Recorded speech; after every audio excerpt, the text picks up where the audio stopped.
Hi friends, first of all ரொம்ப நன்றி நம்ம சேனலை சப்போர்ட் பண்ணுற ஒவ்வொரு நண்பர்களுக்கும். நாளை மார்க்கெட்டுக்கான ஒரு வியூவை பார்த்துடலாம். ஆக்சுவலாக இன்றைக்கி மார்க்கெட் வந்து பார்த்திங்கன்னா ரொம்பவே ஒரு கன்சாலிடேட்டாக தான் முடிஞ்சிருக்கு. பட் எண்ட் ஆஃப் டே வந்து பார்த்திங்கன்னா ஒரு சின்ன ஒரு ஃபால் அப்படின்னு தான் சொல்லலாம். ரொம்ப பெருசெல்லாம் இல்லை, ஒரு 30 பாயிண்ட் வந்து பார்த்திங்கன்னா லோ ஆகி க்ளோஸ் ஆகிருக்கு. அதாவது ஹை போனதுலேருந்து சொல்கிறேன். பட் லாஸ்ட்டாக வந்து பார்த்திங்கன்னா ஒரு 3-4 நாளாகவே மார்க்கெட் வந்து பார்த்திங்கன்னா அங்கேயே தான் சுற்றிக்கிட்டு இருக்குது அப்படின்னு சொல்லணும். நான் ஆக்சுவலாக வந்து இந்த ஃபெட் ஈவெண்ட் அனௌன்ஸ் பண்ணதுக்கப்புறம் ஏதோ ஒரு சைடு போகும்னு நினச்சேன். பட் வந்து போகலை. மார்க்கெட் ஆக்சுவலாக வேறு மாதிரி வந்து ட்ராக்கில் போயிட்டுருக்கு அப்படின்ற மாதிரி நான் பிலீவ் பண்ணுறேன். ஏன்னா இந்த ஃபெட் ரேட் கட் வந்து எப்படி பார்க்குறாங்க அப்படின்றத நம்ம புரிஞ்சுக்கணும் நண்பா. ஸோ இதை வந்து பெருசாக எதிர்பார்க்குறாங்க அப்படின்ற மாதிரி எனக்கு தோணிக்கிட்டு இருக்கு.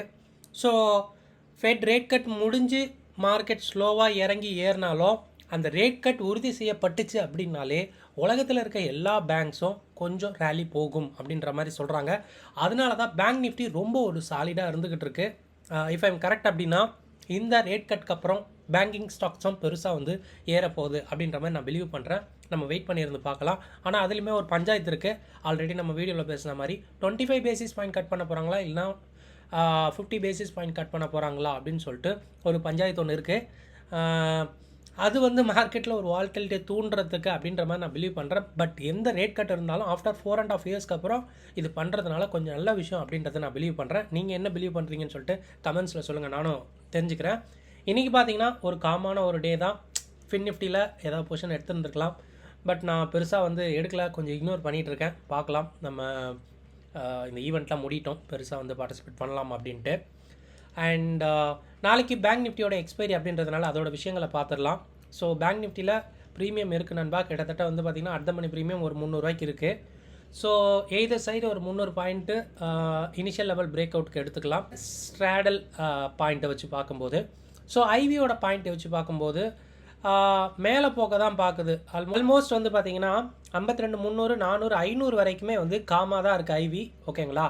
ஸோ அதனால் மேலே போக வாய்ப்பு இருக்குது. இஃப் இன்கேஸ் இந்தியா விக்ஸ் இல்லைன்னா மார்க்கெட் ஏதாவது கொலாப்ஸ் ஆகிற பட்சத்தில் மார்க்கெட் கீழே போகலாம். அப்படி கீழே போகும்போது பேங்க் நிஃப்டி ஸ்ட்ரைக்ஸில் பயம் அதிகரிக்கும்னு சொல்லிட்டு இந்த ஐவி சொல்லுது. பட் ப்ரிஃபரபிள் ஐவி கால் சைடு ஹையர் சைடில் இருக்குது அப்படின்றதுனால மேபி இதே இந்தியா விக்ஸ் நாளைக்கு இருக்குமான்னு கேட்டிங்கன்னா ஒரு டவுட் என்னை பொறுத்தவரையும். ஏன்னா நாளைக்கு நைட்டு யூஎஸில் வந்து அந்த ரேட் கட் இருக்குது. நம்ம டைம் 11:30 நினைக்கிறேன். அதனால் நாளைக்கு கொஞ்சம் இந்தியா விக்ஸ் ஏறும். அப்படி ஏறுறதுனால பயம் கொஞ்சம் தொத்திக்கும் அப்படின்றதுனால நாளைக்கு இந்த பேங்க் நிஃப்டியில் ஏதாவது ஒரு மூவ் இருக்கும்னு நினைக்கிறேன். பார்க்கலாம். இன்றைக்கி 6 மணிக்கு வேறு யூஎஸில் அந்த பிசி டேட்டா இருக்குதுன்னு நினைக்கிறேன். ஸோ எல்லாமே வந்து கொஞ்சம் முக்கியமான விஷயம் அப்படின்றதுனால இதெல்லாம் வந்து பார்க்க வேண்டியது இருக்குது, வேறு எதுவும் இல்லை. ஸோ இந்த ஒரு ரேஞ்சை நீங்கள் வச்சுக்கலாம். டவுன் சைடில் 300 பாயிண்ட், அப் சைடில் ஒரு 300 பாயிண்ட் இனிஷியல் லெவல் பிரேக் அவுட்க்கு இருக்கும். ஃபர்தராக அப்போ மார்க்கெட்டு என்ன ஐவி இருக்கோ அதுக்குபடி ஃபாலோ பண்ணணும் அப்படின்றது எந்த ஒரு மாற்று கருத்தும் இல்லை. அண்ட் எஃப்ஐயோடைய ஆக்டிவிட்டி பார்க்கும்போது இது நேற்றோடைய டேட்டா. ஒரு நண்பர் கேட்டார், இந்த எஃப்ஐ டேட்டா வந்ததுக்கப்புறம் வீடியோ போடுங்க அப்படின்ட்டு.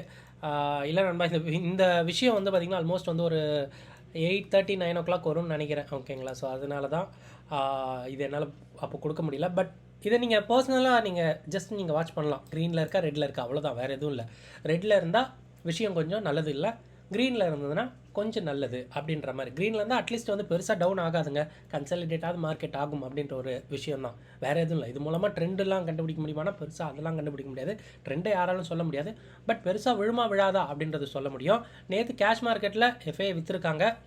பட் வந்து இண்டெக்ஸ் ஃபியூச்சரில் வந்து பார்த்திங்கன்னா ஓரளவு ஹோல்டு பண்ணுற மாதிரி தான் இதுவரையுமே இருந்துகிட்டு இருக்கு. எஸ் நண்பா, நம்ம போகிற வீடியோ கண்டிப்பாக உங்களுக்கு ரொம்ப ஹெல்ப்ஃபுல்லாக இருக்கும்னு நினைக்கிறேன். அப்படி இருந்தால் கண்டிப்பாக நம்ம வீடியோக்கு ஒரு லைக் பண்ணிடுங்க. ஸோ செக்லிஸ்ட்டை பார்த்துடலாம். ஸோ செக்லிஸ்ட்டு மொதல் விஷயம் நான் அகைன் சொன்னதே, இந்த ஃபெட் ரேட் கட்டை வந்து பார்த்திங்கன்னா பெரிய அளவு ஹைப் பண்ணுறாங்க மார்க்கெட்டில். ரொம்ப பெருசாக எதிர்பார்க்குறாங்க. ஓகேங்களா? ஸோ இன்ஃபேக்ட் சொல்ல போனால் இது வந்து ஒரு இன்வெஸ்ட்மெண்ட் பண்ணியிருக்கவங்க, லாங் டேர்முக்கு இன்வெஸ்ட்மெண்ட் பண்ணியிருக்கவங்களுக்குலாம் மார்க்கெட் இங்கேருந்து இன்னொரு 5-6% கூட நாளைக்கு நாளாనికి ஏறாது. இன்னும் வர இருக்க நாட்களில் வந்து ஒரு ஸ்பைக் கிடைக்கும். ஏன்னா பேங்கிங் ஸ்டாக்ஸ் கொஞ்சம் பூம் ஆகிறதுக்கு வாய்ப்பு இருக்குது. ஏன்னா யூஎஸில் ரேட் கட் பண்ணுறாங்க அப்படின்னாலே மற்ற எல்லா கண்ட்ரிலும் கண்டிப்பாக வந்து நெக்ஸ்ட் சைக்கிளில் நெக்ஸ்ட் மானிட்டரி பாலிசியில் இதை கன்சிடர் பண்ணி பண்ணுவாங்க அப்படின்றது வந்து பார்த்திங்கன்னா ஒரு ரூல் மாதிரி ஓகேங்களா. ஸோ கண்டிப்பாக இந்தியாவிலையும் இன்ட்ரெஸ்ட் ரேட் கம்மி பண்ண வாய்ப்பு இருக்குது. ஸோ அதனால் பேங்கிங் ஸ்டாக்ஸ் கொஞ்சம் ஃபோக்கஸ்டாக இருக்கும் ஆஃப்டர் ஃபெட் ரேட் கட் அப்புறம். இதில் 25 பேசிஸ் பாயிண்ட்டா இல்லை 50 பேசிஸ் பாயிண்ட்டான்னு சொல்லி ஒரு பஞ்சாயத்து ஒன்று ஓடிட்டு இருக்கு. இது கண்டிப்பாக மார்க்கெட் வால்டலிட்டிக்கு உட்படும். 50 பேசிஸ் பாயிண்ட் அப்படின்னா ஒரு சைடு ஓடிடும், மேலே ஓடிடும்னு நினைக்கிறேன். ஸோ 25 பேசிஸ் பாயிண்ட்னாலும் நல்லது தான். பட் எப்படி மார்க்கெட்டில் எடுத்துப்பாங்கன்னு இதுவரையும் எனக்கு தெரியலை. அண்ட் ஸோ இதுதான் அந்த விஷயம். மார்க்கெட் பெருசாக ஏற வாய்ப்பு போல். ட்ரேடிங்க்கு இல்லை நண்பா, ஒரு இன்வெஸ்ட்மெண்ட்டுக்காக நெக்ஸ்ட் ஒரு 1 or 2 மந்தில் மார்க்கெட் கொஞ்சம் நல்லா ஏற வாய்ப்பு இருக்குது அப்படின்ற மாதிரி நான் வந்து நினச்சிக்கிட்டு இருக்கேன். நான் படித்த நியூஸ் படித்த வரைக்கும் இது வந்து நல்ல விஷயமாக தான் நான் படித்தேன், அதுதான், வேறு எதுவும் இல்லை. அண்ட் டெக்னிக்கல்ஸை பார்த்தலாம். நிஃப்டியை பொறுத்த மட்டுக்கு நேத்தோட ஹை தான் வந்து பார்த்தீங்கன்னா 2 டேஸோட ஹையாக இருந்துக்கிட்டு இருக்கு. அண்ட் லோ வந்து பார்த்தீங்கன்னா அதே தான், நேத்தோட லோ தான். ஆக்சுவலாக இன்றைக்கி பார்த்தீங்கன்னா ஒரு இன்சைடர் பார் கேண்டில் அப்படின்ற மாதிரி தான் இருந்துக்கிட்டு இருக்கு. அண்ட் பேங்க் நிஃப்டி வந்து பார்த்திங்கன்னா இன்றைக்கி தான் ஹை, ஆக்சுவலாக நேற்று தான் லோ. ஸோ இந்த 2 விஷயங்களை நீங்கள் பார்த்துக்குங்க. அண்ட் இது கூட வந்து பார்த்திங்கன்னா பிபி டைனமிக்கை நம்ம வந்து பார்த்திங்கன்னா யூஸ் பண்ணிக்கலாம். 5 மினிட்ஸில் ரெசிஸ்டன்ஸ் சப்போர்ட் வந்து ஃபர்தர் கன்ஃபர்மேஷனுக்கு பிபி டைனமிக்கை நீங்கள் யூஸ் பண்ணிக்கலாம். அண்ட் டேட்டா ஃபார் ஆப்ஷன் ட்ரேடர்ஸ்க்கு ஃபியூச்சர் வர்சஸ் ஸ்பாட் பார்க்கும்போது நேற்றை விட எல்லாமே கம்மியாக தான் இருக்குது. இதுக்கு பதிலாக ஏன் நான் வந்து ஆக்சுவலாக இந்த டேட்டா நான் வச்சுருக்கேன், இல்லை இதை ஏன் நான் கொடுக்குறேன் அப்படின்னா, நம்ம வீடியோ ரெகுலராக பார்க்குறவங்களுக்கு புரிஞ்சிருக்கும். ஒன்று, ஃபியூச்சர் வந்து ஸ்பாட்டை விட அதிகமாக எப்போ ஏறுதோ அப்போ பிசிஆர் வந்து பார்த்திங்கன்னா இறங்கும். இல்லை இந்த ஃபியூச்சரோட விஷயங்கள் இறங்குது அப்படின்னா இந்த மாதிரி ஆப்ஷனில் ஆக்டிவிட்டி வந்து பார்த்திங்கன்னா நல்லா இருக்கும், சாலிடாக இருக்கும் அப்படின்ற மாதிரி வந்து இது வரைக்கும் நம்ம வீடியோவை ரெகுலராக பார்க்குறவங்களுக்கு இந்த பிசிஆர் டேட்டாவும் இல்லை ஃபியூச்சர் வர்சஸ் ஸ்பாட் டேட்டாவும் தெரியும். இங்கே நீங்கள் பார்த்தீங்கன்னா எப்போ ஃபியூச்சரோட விஷயங்கள் இறங்குதோ அப்போ பார்த்தீங்கன்னா பிசிஆர் ஏறுது அப்படின்னா சாலிடாக ஆப்ஷனில் வந்து பார்த்திங்கன்னா புட்ஸை செல் பண்ணுறாங்க அப்படின்ற மாதிரி அர்த்தம். ஃப்யூச்சரில் வந்து பார்த்திங்கன்னா எனக்கு பெருசாக வந்து லாங் பொசிஷன் வேணாம் அப்படின்ற மாதிரி நான் வந்து நினச்சிக்கிட்டு இருக்கேன் ஓகேங்களா. இதுதான் உண்மை. அண்ட் இது வந்து பார்த்திங்கன்னா இந்த மாதிரி வந்து பார்த்திங்கன்னா ரொம்ப மோஸ்ட்லி வந்து காமனாக நடக்கிறது தான். இப்படி இருக்கும்போது வந்து பார்த்திங்கன்னா ஏதாவது க்ளூ கிடைக்குமான்னு கேட்டிங்கன்னா கன்சாலிடேட்டாக மார்க்கெட் இருக்க வாய்ப்பு ஓகேங்களா. அண்ட் இப்போ வரைக்கும் குளோபலாக வந்து டவ் ஃபியூச்சர் அப்பில் இருக்குது நண்பா. ஸோ இதை நம்ம வாட்ச் பண்ணிகிட்டு இருக்கணும். அண்ட் யூஎஸ் மார்க்கெட்ஸ் வந்து பார்த்திங்கன்னா ஆல் டைம் ஹை கிட்ட ட்ரேட் ஆகிட்டு இருக்கு. என்ன நடக்கும் அப்படின்றது அந்த ரேட் கட் அப்புறம் தான் தெரியும். லெட்ஸி பார்க்கலாம். ஹோப்ஃபுல்லி கொஞ்சம் பாசிட்டிவாக நினைக்கலாம் அப்படின்றது நினச்சிட்டு இருக்கேன்.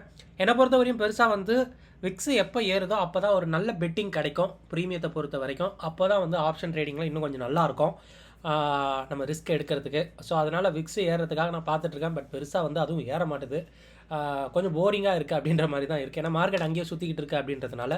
பட் பார்க்கலாம், நாளைக்கு மேபி வந்து ஏதோ ஒரு சைடு உடையும் அப்படின்றது நினச்சிட்டு இருக்கேன். ஏன்னா பிஃபோர் ஃபெட் ரேட் அப்படின்றதுனால.